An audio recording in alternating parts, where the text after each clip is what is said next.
Everyone, I'm Ed Bates again from Kilworth Chiropractic, and welcome to yet another with Daily Dose. So, yesterday we talked about what is the perfect antidote to what are undoubtedly the two most damaging emotions, namely fear and anger. And the antidote was gratitude. Well, today we're going to explore in a bit more detail how else gratitude is so powerful and how it actually affects your genes. Now, what are genes? Well, they are essentially a small section of DNA that contains the instructions to make specific proteins needed in our body. And what is our body made up? Well, it's made up of proteins. Now, medicine has told us for years that our fate is controlled by those genes that we inherited from both our mothers and our fathers.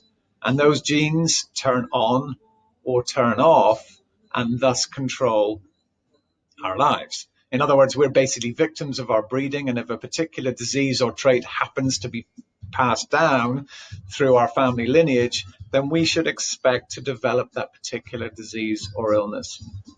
In other words, genetic determinism essentially makes us a victim of our genes and leads us to believe that we have absolutely no power nor say in our lives and our future health.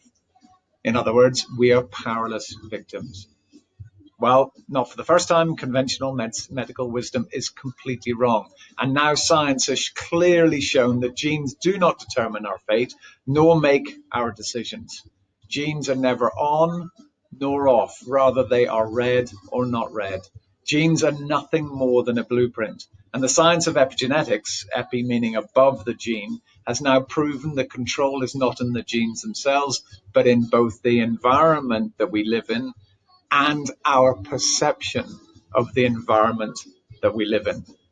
So if we change our environment or change the story that our subconscious mind, i.e. our programming that we talked about a few days ago, is telling us, we can change our health.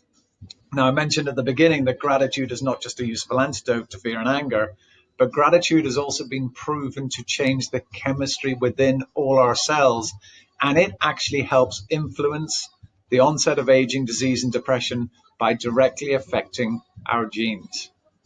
Now, without getting too complex, it involves lengthening the protective cap, which is called a telomere, on the end of the chromosomes. You see, every time when DNA is copied, the chromosome is slightly shortened.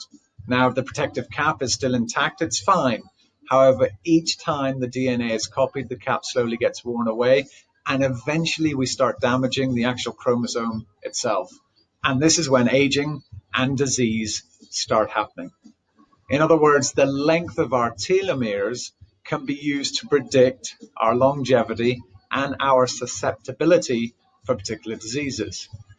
So why is gratitude so powerful? Well, gratitude actually causes the production of an enzyme which actively helps to protect and lengthen the telomere. In other words, it can help lengthen your lives. Now, I don't know about you, but I find that fascinating. And in later videos, we're going to discuss other ways you can help to lengthen your telomeres even further and thus lengthen and improve your lives. So as I suggested yesterday, start and end each day in gratitude. Take control of your lives and your health, and I'll see you tomorrow. In the meantime, stay safe, stay healthy, and stay happy. God bless.